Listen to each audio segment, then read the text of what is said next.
നമ്പി അല്ലേ ചതിച്ചോ? അതുകൊണ്ടാണ് ചെറിയമ്മേ നീലി വന്നത്? നമ്പിക്ക് പരസ്ത്രീ ബന്ധമുണ്ടെന്നറിഞ്ഞ കാർവേണി നമ്പിയെ വീട്ടിൽ നിന്നും പുറത്താക്കി.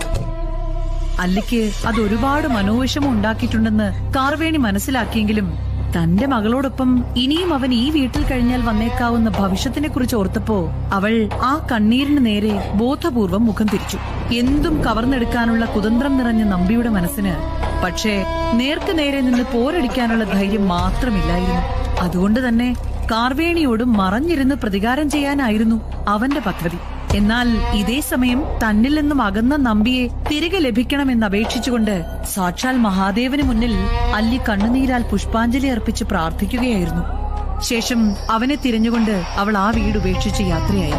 അല്ലി വീട് വിട്ടിറങ്ങിയതിൽ മനംനൊന്ത കാർവേണി തന്റെ ആശ്രയമായ മഹാദേവന്റെ സന്നിധിയിലേക്ക് എത്തിയപ്പോൾ കണ്ട കാഴ്ച അവളെ വല്ലാതെ ഭയപ്പെടുത്തുകയാണ് ചെയ്തത്. കാരണം അല്ലി മഹാദേവൻ അർപ്പിച്ച പുഷ്പങ്ങളിൽ രക്തം ചൊരിഞ്ഞിരിക്കുന്നു. ക്ഷേത്രസന്നിധിയിൽ കാലങ്ങളായി സൂക്ഷിച്ച കെടാവിളക്കിൽ നിന്നും കരിന്തിരി എരിഞ്ഞ ഗന്ധം അവിടമാകെ പടർന്നുകൊണ്ടേയിരിക്കുന്നു. അപ്പോഴേക്കും തനിക്ക് ചുറ്റും നടക്കുന്നത് എന്തെന്ന് മനസ്സിലാക്കാതെ അല്ലി പഞ്ചവൻ കാടിന്റെ ഉള്ളറകളിലേക്ക്